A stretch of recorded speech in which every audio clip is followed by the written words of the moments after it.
약속하신 예수께 내 생명 모두 드리니 함께 찬양으로 고백합니다. 날 대속하신 예수께 내 생명 모두 드리니 늘 진실하게 하소서. 내 구주 예수여 나 구주 위에 살리라.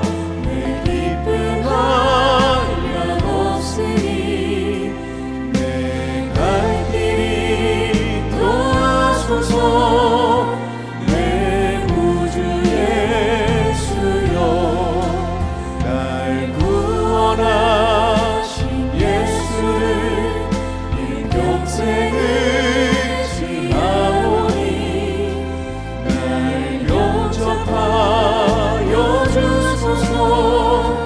내 구주 예수여 날 구주 위에 살리라. 내 기쁨 한량 없으니 내 갈 길이 도와소서. 내 구주 예수여 주 십자가에 달리사 날 자유하게 했으니 내 몸과 마음을 주 위에 다스리게 하소서. 나 구주 위에 살리라.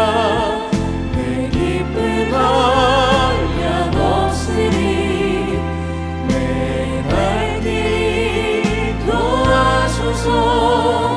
내 구주 예수여 나 구주 위에 살리라. 내 기쁨 한량 없으니 내 갈 길이 도와소서. 내 구주 예수여. 저와 여러분이 예수님의 제자였다고 한번 상상해 보시기를 바랍니다. 어느 날 예수님께서 우리를 찾아오셨습니다. 그리고 말씀하셨습니다.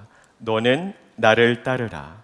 우리는 그렇게 예수님의 제자가 되었고 그날 이후로 3년 동안 주님과 동고동락했습니다. 가까이서 지켜본 예수님은 정말 놀라우신 분이었습니다. 그분은 가장 높으신 분이었지만 가장 낮은 자리에서 겸손하게 우리를 섬겨주셨습니다. 예수님은 죄인의 친구가 되어주셨고 그들을 따뜻하게 품어주셨으며 죄인들을 생명의 길로 인도해 주셨습니다. 그분이 가는 곳마다 정말 놀라운 일이 벌어졌습니다. 예수님은 말씀 한마디로 폭풍우를 잠재우셨습니다. 주님은 소경의 눈을 뜨게 하셨고 중풍병자를 일으켜 세우셨습니다. 그분은 심지어 죽은 자도 다시 살리셨습니다. 우리는 그분 앞에서 열광했습니다. 이분이야말로 우리를 로마의 압제에서 구원해 주실 메시아로구나 우리는 확신했습니다. 그러다 어느 날 예수님께서는 너무나 허망하게도 십자가에서 죽으셨습니다. 우리의 모든 꿈이 산산조각나는 순간이었습니다. 그런데 그로부터 3일 후에 정말 충격적인 일이 벌어졌습니다. 예수님께서 다시 살아나신 것입니다.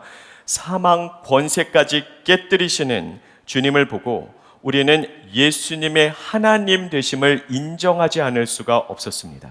부활하신 주님께서는 우리에게 명령하셨습니다.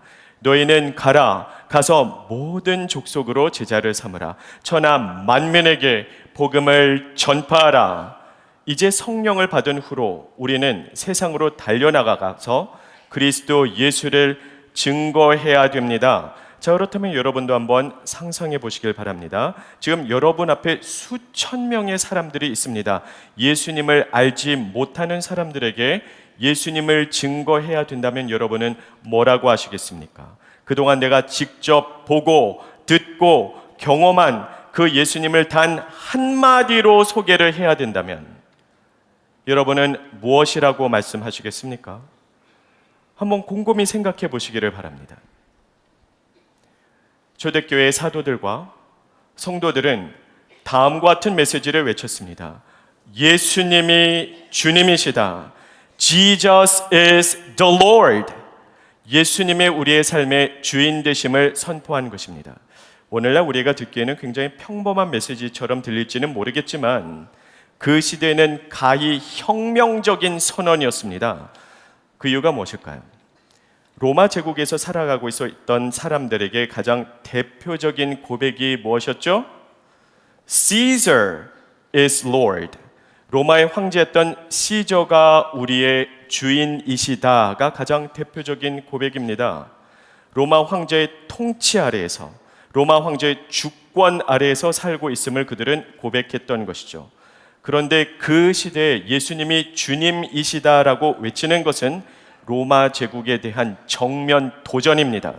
그들은 어디를 가나 이 메시지를 외쳤기 때문에 그들의 삶에는 무서운 핍박과 환난의 폭풍우가 휘몰아쳤습니다. 예수 그리스도를 증거한다는 이유로 그들은 사회적인 지위를 박탈당했습니다. 사회적으로 매장됐습니다. 원형 경기장에 끌려가서 사자의 밥이 되기도 하고 화형에 처해지기도 했으며 창에 찔려 목숨을 잃기도 했습니다.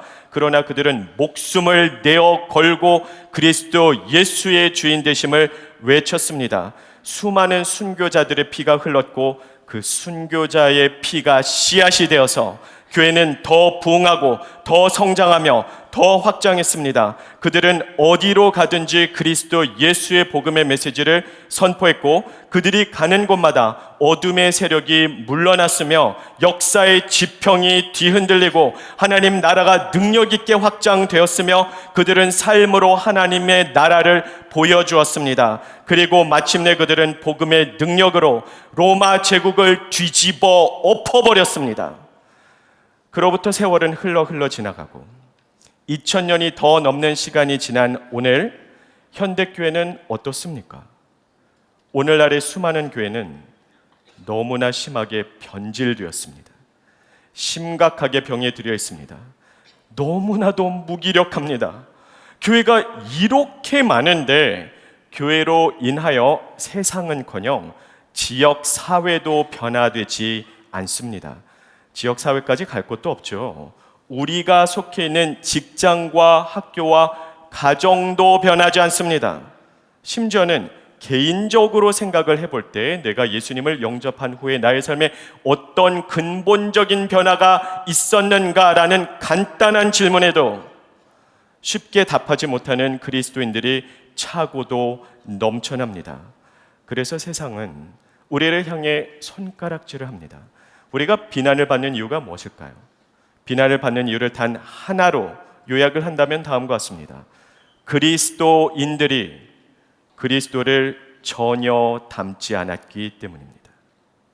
예수님을 닮기보다는 세상 사람들과 똑같은 모습으로 살아갑니다. 세상 사람들이 그러하듯이 문제가 생기면 걱정하고 근심합니다. 고난이 찾아오면 불평과 불만을 쏟아냅니다. 누군가가 나에게 조금만 상처를 주면 그 사람을 미워하고 끊임없이 뒷담화를 늘어놓습니다. 무엇보다도 세상 사람들과 궁극적으로 추구하는 것이 똑같습니다. 돈, 명예, 권력, 출세, 그리고 성공. 우리가 어쩌다 이렇게 됐을까요? 복음 수업 첫 번째 시간에 우리는 바로 이 질문에서 출발했습니다. 다시 한번 묻겠습니다. 우리가 어쩌다 이렇게 됐을까요? 오늘날의 교회는 왜 이렇게 변질된 것입니까? 우리가 왜 이렇게 무기력해졌을까요? 그 가장 근본적인 문제는 신앙의 첫 단추를 잘못 끼웠기 때문이라고 말씀을 드렸습니다. 신앙의 첫 단추는 복음입니다. 복음은 모든 신앙생활의 기초일 뿐 아니라 신앙생활의 핵심이고 본질이며 전부입니다. 그러므로 복음을 잘못 이해하고 잘못 적용하면 신앙생활 전부가 망가집니다. 그렇다면 오늘 이 아침에 우리에게는 자연스럽게 한 가지 질문이 주어지겠죠. 혹시라도 우리가 처음부터 복음의 내용을 잘못 이해한 것은 아닐까? 지금 이 시간 여러분이 그동안 살아오면서 읽으셨던 모든 전도지의 내용을 한번 떠올려 보시기를 바랍니다. 오늘날에는 수백, 수천 개의 전도지가 있습니다. 근데 어떤 전도지를 읽으셨던 상관없습니다. 절대 다수의 경우 단어 선택과 표현법은 저마다 다르겠지만 모든 복음의 내용이 단 3개의 핵심 메시지로 요약될 수 있습니다. 적어도 오늘날에 선포되고 있는 복음의 내용은 이 3가지 메시지가 핵심입니다. 무엇일까요? 우리 화면을 통해서 함께 보시겠습니다. 첫 번째 메시지, 하나님은 당신을 사랑하십니다. 두 번째 메시지, 인간은 죄인이고 스스로를 구원할 수 없습니다. 세 번째 메시지, 오직 예수님을 믿음으로 구원받을 수 있으니 예수님을 영접하십시오. 조금 더 길고 조금 더 짧을 수는 있겠으나 오늘날 선포되고 있는 모든 복음의 내용은 절대 다수의 경우 이 3가지의 메시지가 바로 핵심 메시지입니다. 자, 그런데 여러분이 그동안 복음 수업을 통해서 배웠던 내용을 토대로 다시 한번 천천히 읽어보시기를 바랍니다. 뭔가 허전하다는 느낌이 들지 않습니까? 이상하다. 뭔가 중요한 내용이 빠진 것 같은데 라는 생각이 들 것입니다. 실제로 이 메시지에는 너무나도 중요한 핵심 메시지가 빠져 있습니다. 생략된 그 중요한 내용이 무엇입니까? 바로 이것입니다. 하나님의 나라. 하나님의 나라가 생략되었습니다. 너무 어처구니 없지 않습니까? 하나님의 나라는 복음의 본질이요 핵심이기 때문입니다. 그래서 우리는 지난 시간들을 통해서 예수님께서 전파하신 복음의 핵심이 곧 하나님의 나라였음을 체계적으로 살펴보지 않았습니까? 그와 동시에 사도 바울이 전파한 복음의 내용 또한 하나님의 나라였음을 우리는 함께 확인해 보았습니다. 그런데 복음의 본질이요 핵심인 하나님의 나라가 생략됐다는 것은 너무나도 심각한 문제입니다. 우리는 지난주에 왜 하나님이 선악과를 만드셨는지를 함께 살펴보았습니다. 복음을 이해하는데 왜 선악과라는 주제를 다뤄야 될까요? 그 이유를 다음과 같이 설명을 드렸죠. 하나님이 왜 선악과를 만드셨는지를 알아야 죄의 본질을 알고, 죄의 본질을 알아야 구원의 본질을 알 수 있으며, 구원의 본질을 알아야 복음의 본질을 알 수 있기 때문입니다. 죄, 구원, 복음은 너무나 밀접하게 연결되어 있기 때문에 반드시 우리는 이것을 연결되어서 일관성 있게 이해하는 것이 중요합니다. 복음이 무엇입니까? 구원의 메시지를 선포하는 것이요. 구원이 무엇입니까? 죄로부터 건지심을 받는 것이기 때문입니다.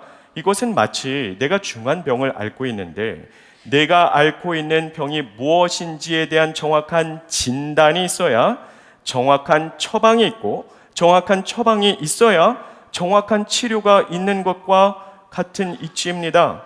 그렇기 때문에 우리는 이것을 일관성 있게 이해하는 것이 굉장히 중요하죠. 그러면 하나님은 왜 선악과를 만드셨다라고 말씀드렸나요? 선악과는 하나님의 통치하심, 하나님의 주인 되심을 선포하는 표지판입니다. 그렇다면 죄의 본질은 무엇일까요? 하나님의 통치하심을 거부하는 것입니다. 자, 먼저 짚고 넘어가고 싶은 핵심 개념들이 있습니다. 하나님의 나라는 곧 하나님의 통치하심을 의미하기 때문에 하나님의 통치하심을 거부한다, 또는 하나님의 나라를 거부한다, 또는 하나님의 주인 되심을 거부한다는 다 동의어입니다. 표현만 다르지 그 본질적인 내용은 똑같기 때문입니다. 자, 그렇다면 정리해 볼까요? 죄의 본질은 무엇입니까? 하나님의 통치하심 곧 하나님의 나라를 거부하는 것입니다. 그러면 구원의 본질은 무엇이겠습니까? 하나님의 나라를 회복하는 것이겠죠.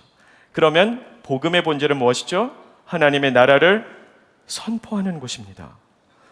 자, 그렇다면 그 하나님의 나라가 우리의 삶에 어떻게 이루어지나요? 다음과 같이 설명을 드렸죠. 하나님이신 예수님께서 나의 삶의 주인 되실 때 하나님 나라가 회복이 되고 우리는 생명과 구원을 누리게 되는 것입니다. 주인 되신 예수님께서 통치하실 것이요, 주님이 통치하시는 그곳에 하나님의 나라가 임하고 하나님의 나라가 임하는 곳에 구원과 생명의 역사가 있기 때문입니다. 그러므로 하나님의 나라가 회복된다라는 말과 예수님이 내 인생의 주인 되셨다라는 말 또한 동의어입니다. 표현은 다르지만 본질적인 내용이 똑같기 때문입니다. 하나님이신 예수님이 나의 삶의 주인 되셔야 하나님 나라가 회복이 되고 하나님 나라가 이루어질 때 우리는 구원을 얻게 되는 것이기 때문입니다. 자, 그러면 여러분에게 묻고 싶습니다. 우리가 복음을 전할 때 절대로 결단코 빠져서는 안 되는 내용이 무엇이겠습니까?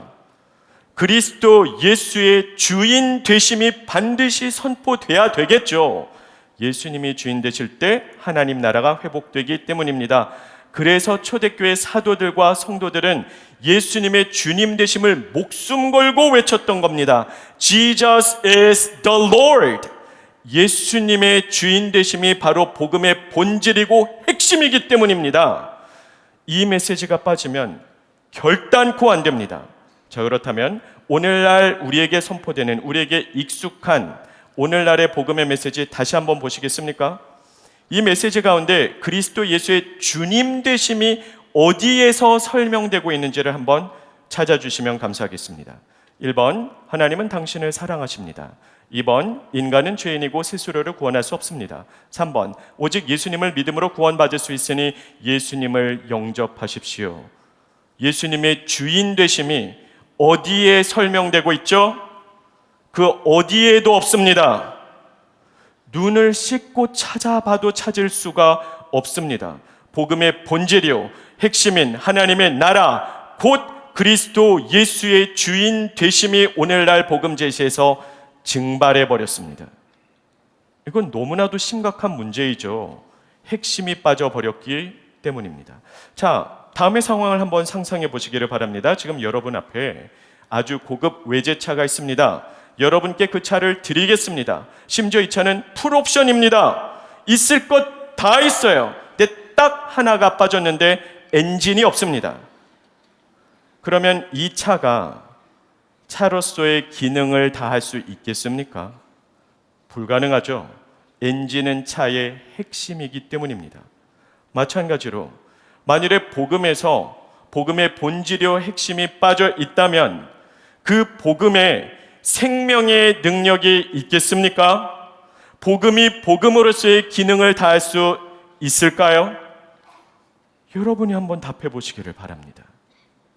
그리스도 예수의 주 되심은 우리가 결단코 빠뜨려서는 안 되는 복음의 핵심 내용입니다.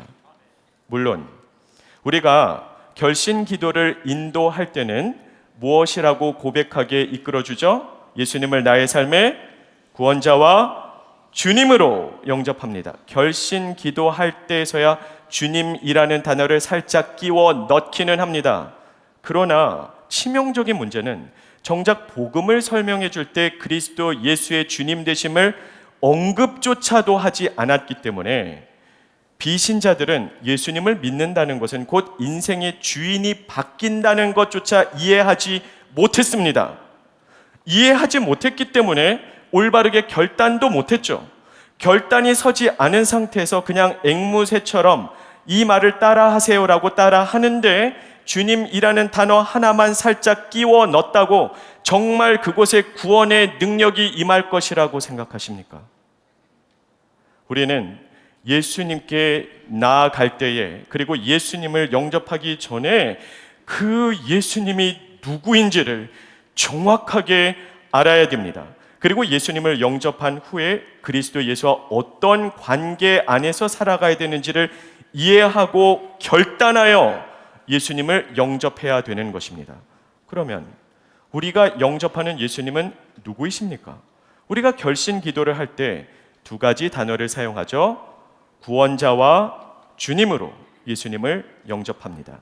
Savior and Lord 두 단어를 사용합니다. 왜 그럴까요? 주님이신 예수님 따로 있고 구원자이신 예수님이 따로 계시기 때문입니까? 아니요. 예수님의 구원자 되심과 주님 되심은 마치 동전의 양면과도 같아서 떼어낼래야 떼어낼 수 없는 불가분의 관계에 있습니다.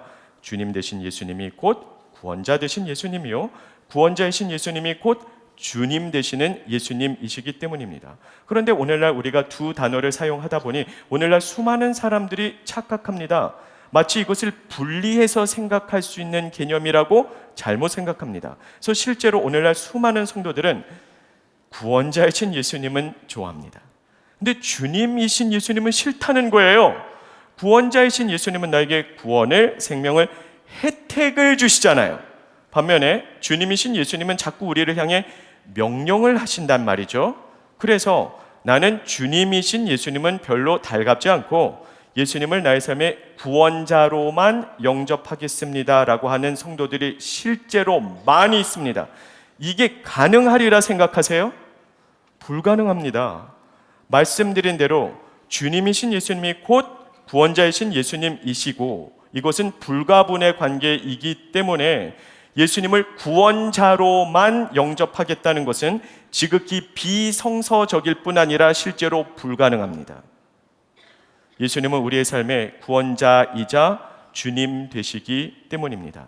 자, 그런데 무엇보다도 성경이 뭐라고 말씀하는지가 가장 중요하겠죠. 그러므로 여러분이 제 말만 듣지 마시고요, 여러분이 직접 성경을 읽고 연구하면서 한번 확인해 보시기를 바랍니다.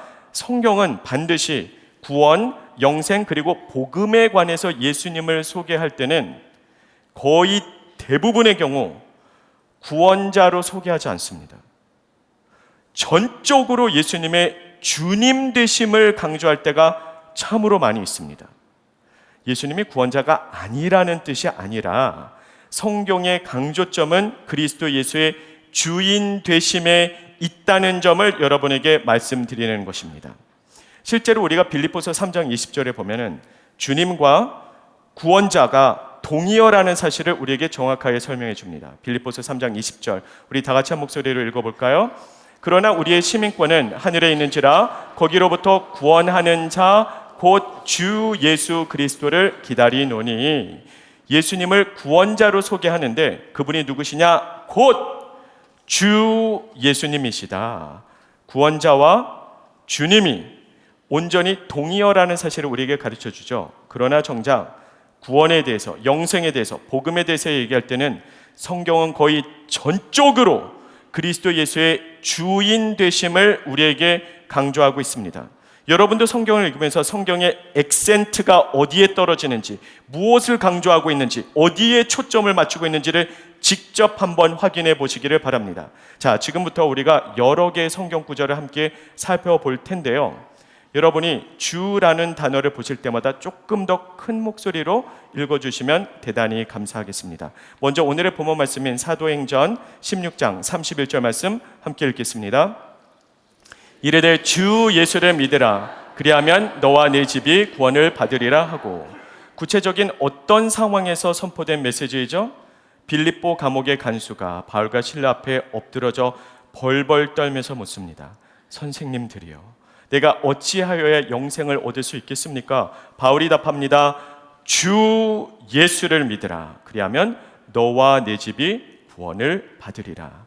우리가 구원을 받기 위해서는 예수님을 믿어야 하는데 우리가 믿는 예수님이 누구이십니까? 주 예수님, 즉 우리의 인생의 주인 되심을 우리에게 정확하게 설명해 주고 있습니다. 이번에 로마서 10장 9절과 10절 말씀 우리 함께 읽겠습니다. 내가 만일 내 입으로 예수를 주로 시인하며 또 하나님께서 그를 죽은 자 가운데서 살리신 것을 내 마음에 믿으면 구원을 받으리라. 사람이 마음으로 믿어 의에 이르고 입으로 시인하여 구원에 이르느니라. 우리가 예수님을 믿기 위해서는 반드시 우리의 입술로 고백해야 되는 내용이 있는데 그 내용이 무엇이라고요? 예수님을 주로 시인해야 됩니다. 우리는 예수님을 인생의 주인으로 모셔드리는 것이기 때문입니다. 이번엔 골로새서 2장 6절과 7절 말씀 함께 보시겠습니다. 그러므로 너희가 그리스도 예수를 주로 받았으니 그 안에서 행하되 그 안에 뿌리를 박으며 세움을 받아 교훈을 받은 대로 믿음에 굳게 서서 감사함을 넘치게 하라.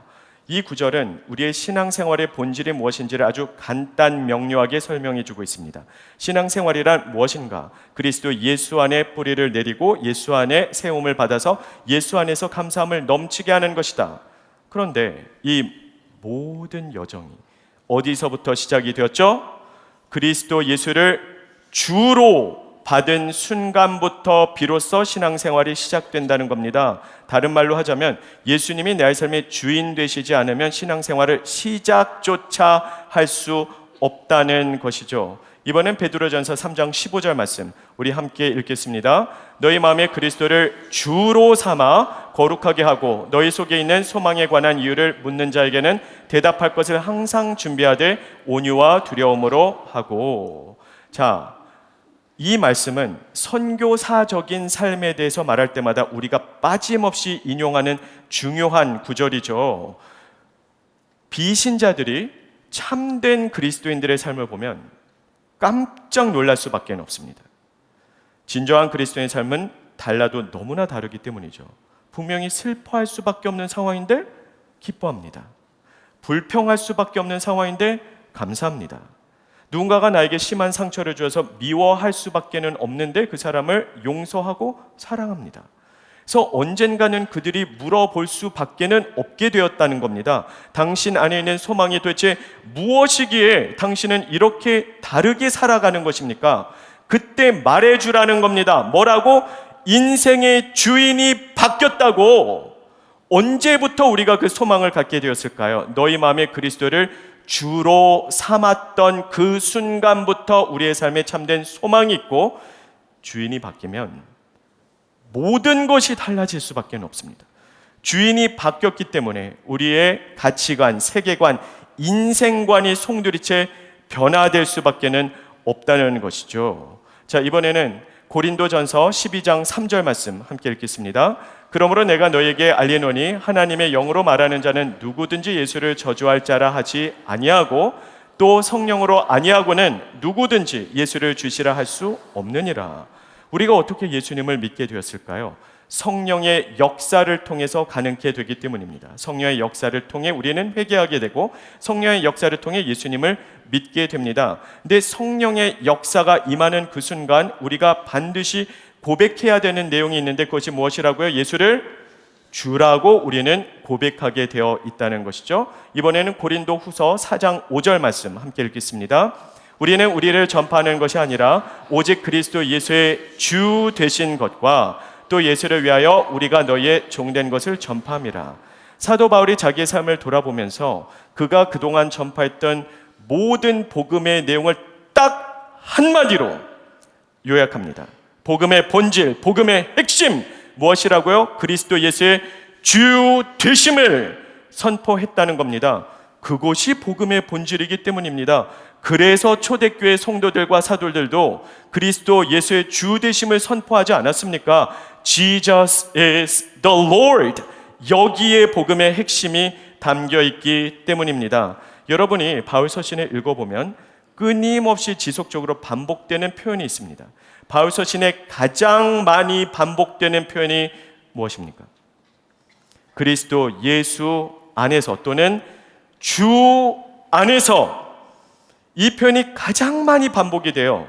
왜 그럴까요? 처음부터 우리는 그리스도 예수를 우리의 주인으로 영접했기 때문에 신앙생활은 무엇인가? 주 안에서 생활하는 것이라고 설명하는 것입니다. 자, 이번엔 빌립보서 2장 말씀으로 함께 가보겠습니다. 함께 읽어볼까요? 죽기까지 복종하셨으니 곧 십자가의 죽으심이라.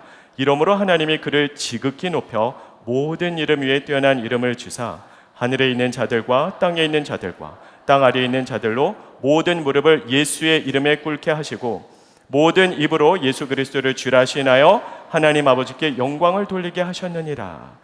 빌립보서 2장에 보면 사도 바울이 다음과 같은 메시지를 전하죠. 너희 안에 이 마음을 품으라 곧 그리스도 예수의 마음이니. 그리고 예수님이 얼마나 겸손하게 낮아지셨는지를 설명하면서 그 정점이 무엇입니까? 십자가에서 죽기까지 그러하셨다는 겁니다. 이 말씀을 통해서 우리는 비로소 십자가의 이유와 목적이 무엇이었는지를 깨닫게 됩니다. 왜 예수님께서는 이 땅에 오셔서 십자가를 지셨을까요?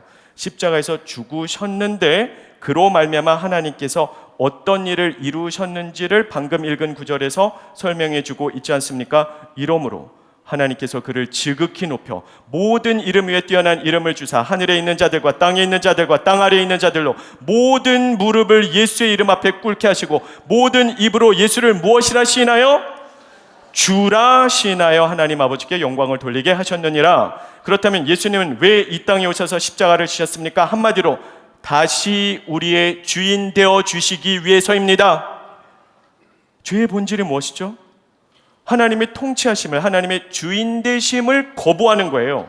그로 말미암아 우리는 사망에 이르게 됐어요. 그래서 예수님께서 이 땅에 오셔서 십자가에서 우리의 죄값을 대신 치러 주심으로 말미암아 하나님과의 관계가 회복되어 다시 하나님의 통치하심 가운데 살 수 있도록 다시 우리 인생의 주인 되어 주시기 위해 십자가를 지셨다는 겁니다.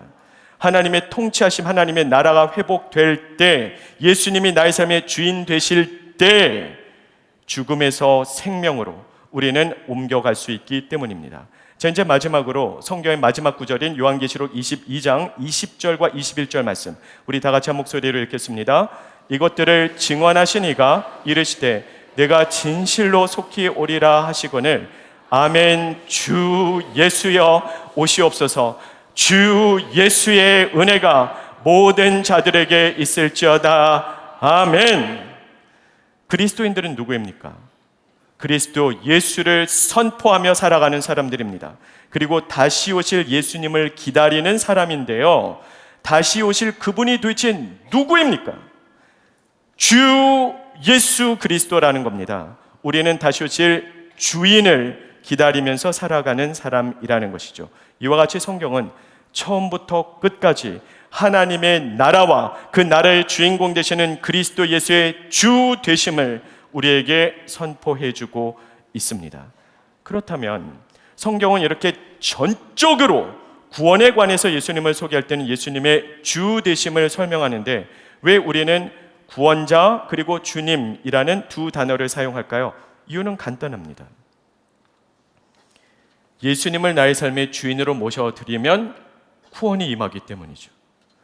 주인이 바뀌면 구원이 임하기 때문에 우리가 예수님을 바라보면서 주님이라고도 하고 그와 동시에 구원자라고도 부를 수 있는 겁니다. 다만 예수님을 주인으로 모셔드리는 것이 본질이고 핵심입니다. 이러한 성경적인 개념을 잘 보여주는 하나의 역사적인 사건이 있습니다. 자, 지금 이 시간 세계 2차 대전 때로 한번 돌아가 보시기를 바랍니다. 그때 수많은 유태인들이 독일군에 의해서 학살당했죠. 600만 명이 넘는 사람들이 목숨을 잃었습니다. 그들이 강제 수용소로 끌려갔습니다. 그리고 하루하루를 너무나 비참하게 살아가다가 죽었습니다. 그때의 참상이 어떠했는지를 한번 보시기를 바랍니다. 그들은 매일매일 극심한 굶주림에 시달려야만 했습니다. 고된 노동에 그들은 처해질 수밖에 없었고 수많은 사람들이 죽어나갔기 때문에 시체가 산더미처럼 쌓이게 되었습니다. 자, 그들의 생명을 좌우할 수 있는 권한을 가진 사람은 독일 장교입니다. 생살 여타권이 독일 장교의 손에 있었다는 의미로 독일 장교가 그들의 삶의 주인이라 해도 과언은 아닐 것입니다. 목숨줄을 거머쥐고 있는 것보다 더 큰 권한은 없기 때문이죠. 그냥 심심풀이 땅콩으로 유태인을 마음대로 죽일 수 있는 권한이 그에게 있었다는 겁니다. 그러기에 강제 수용소에는 그 어떤 소망도 없었습니다. 고통스럽게 살아가다가 비참하고 처참하게 죽을 수밖에는 없어요. 근데 이런 상황이라면 도대체 어떻게 구원을 받을 수 있을까요? 방법은 하나입니다. 주인이 바뀌어야 됩니다. 그래야 살 수 있습니다. 그래서 실제로 세계 2차 대전 때 오스카 쉰들러라고 하는 독일 사업가가 강제 수용소로 가서 한 명 한 명 몸값을 지불하고 빼내와서 독일 강제 수용소에서 건져와서 자기의 공장에서 일하게 해주었습니다. 자, 이제 이 사람들은 죽음의 길에서 벗어나서 생명의 길을 가게 된 것입니다. 어떻게 이런 일이 가능해졌나요? 주인이 바뀌었기 때문에. 그러면 오스카 쉰들러 씨에게 선택받은 유태인 입장에서 이 사업가를 바라볼 때 그를 뭐라고 할 수 있을까요? 가장 본질적으로는 나의 새 주인이죠. 주인이 바뀌었으니까요. 그와 동시에 주인이 바뀜으로 내가 구원을 받았으므로 구원자라고도 부를 수 있겠죠. 바로 이것이 우리의 삶에 임한 하나님의 은혜입니다. 우리가 예수님을 만나기 전에는 죄와 사탄의 종노릇 하던 사람이었습니다. 그러므로 인생이란 무엇인가? 고통 가운데 태어나 고통스럽게 살아가다가 고통 가운데 영원한 사망으로 들어가는 것이 하나님을 떠난 모든 인생의 운명입니다. 그런 가운데 예수님께서 십자가 보혈로 우리를 구원해 주셨어요. 다시 하나님의 통치하심 가운데 들어갈 수 있도록 주인이 바뀌게 되면, 예수님이 내 삶의 주인 되시면 구원을 받습니다. 그래서 우리는 본질적으로는 예수님을 주님이라고 하는 것이고, 그와 동시에 주인이 바뀔 때 구원이 임했으므로 예수님을 구원자라고도 부르는 것입니다. 그러나 우리는 꼭 기억해야 됩니다. 복음의 본질과 핵심은 그리스도 예수의 주 되심입니다. 예수님이 내 삶의 주인 되셔야 하나님 나라가 회복되기 때문입니다. 네, 오늘날 선포되는 복음의 메시지를 보면 저는 안타까운 마음을 금할 길이 없습니다. 왜 이렇게 변질되었을까를 생각해 봅니다. 아마도 좋은 목적과 취지에서 시작이 되었겠죠. 더 많은 사람들에게 더 빠르게 복음을 전파하고자 하는 좋은 의욕으로 좀 더 쉽게, 좀 더 빠르게, 좀 더 편리하게 회심으로 인도하려는 목적으로 우리에게 조금이라도 거부감이 되는 내용은 다 빼버리고 인간의 혀에 가장 달콤한 메시지만 남겨놓은 것이 혹시 아닐까라는 생각을 해보게 됩니다. 그런데 거부감을 일으킬 수 있는 모든 내용을 삭제하다 보니 그와 함께 복음의 본질이요 핵심인 그리스도 예수의 주 되심이 같이 사라져버리지는 않았는가를 생각해 봅니다. 그거는 심각한 문제입니다. 복음 자체에 크나큰 구멍이 뻥 뚫려 있는 것과 마찬가지입니다. 다음 상황을 한번 상상해 보시길 바랍니다. 여러분이 유람선을 타셨습니다. 휴가를 즐기고 있는데 그 유람선이 큰 사고가 나서 침몰하게 되었습니다. 완전히 물에 가라앉기 직전에 여러분께서 구사일생으로 구명보트에 타셨습니다. 이제는 내가 살았구나라고 생각하는 그 순간 구명보트 중앙에 큰 구멍이 뚫려 있어서 바닷물이 콸콸콸 계속해서 들어오고 있습니다. 그러면 그 구명보트가 생명을 구하는 기능을 발휘할 수 있겠습니까? 혹시 여러분은 구멍난 복음을 붙들고 계시지는 않습니까? 그런 의미에서 여러분에게 묻고 싶습니다. 여러분의 인생의 주인은 누구입니까? 혹시 이 자리에 계신 분들 가운데 아직 예수님을 영접하시지 않은 분이 계시다면 내일이 아닌 오늘 꼭 예수님께로 달려 나오십시오. 결단하고 예수님을 믿으십시오. 제가 할 수만 있다면 여러분의 마음문을 부수고 들어가서라도 여러분을 회심으로 인도해 드리고 싶습니다. 다만 저에게는 그런 능력이 없습니다. 그래서 마음 다해 간절한 마음으로 이 복음의 메시지를 외치고 있는 것입니다. 오늘 주 예수님께로 돌아오십시오. 오직 그리스도 예수 안에만 참된 생명이, 참된 기쁨이, 참된 평강이, 참된 구원이 있기 때문입니다. 그리고 혹시 여러분이 이미 예수님을 영접하셨다면 여러분에게 질문을 드리고 싶습니다. 여러분은 정말 주 예수 그리스도의 통치하심 가운데 살아가고 계신가요? 만일에 정말 그렇다면 나의 모든 시간, 나의 모든 재정, 나의 모든 재능은 누구의 것입니까? 그리고 누구를 위하여 사용되어야 되겠습니까? 우리의 삶의 열매를 보고 알 수 있겠죠. 하나님은 우리 모두를 하나님 나라의 백성으로 불러주셨습니다. 하나님 나라의 백성으로 불러주셨으므로 하나님 나라의 백성답게 살아가는 저와 여러분 모두가 되기를 예수님의 이름으로 축복합니다. 기도하겠습니다. 오늘도 살아 역사하시는 하나님을 찬양합니다. 아버지 하나님, 그리스도 예수의 주 되심을 우리가 인정함으로 혹시 예수님 믿지 않으시는 분이 계시다면 오늘 결단하고 예수님께로 나오게 하여 주시옵소서. 그리고 예수님을 믿은 모든 분들은 예수님 믿는 사람답게 살아가게 하여 주시옵소서.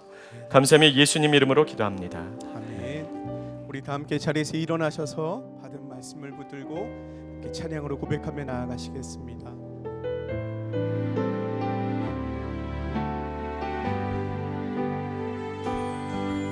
내가 주인 삼은 모든 것 내려놓고 내 주 대신 주 앞에 나가 내가 사랑했던 모든 것 내려놓고 주님만 사랑해. 내가 주인 삼을 모든 걸 내려놓고 내 주 대신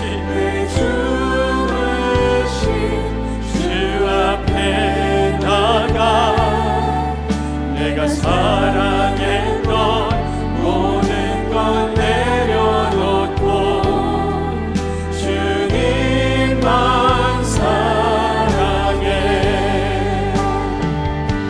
주 사랑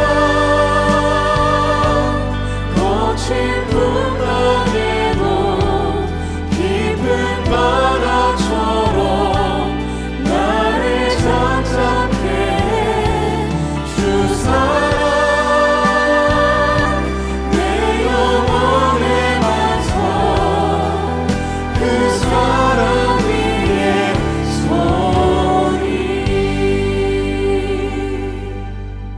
소리. 이제는 우리 주 예수 그리스도의 십자가의 은혜와 하나님의 그 크신 사랑과 성령님의 감화 감동하심이 오늘도 주 예수 그리스도의 통치하심 가운데 살아가기로 결단하는 모든 성도들에게 이제부터 영원까지 항상 함께 하시기를 축원합니다.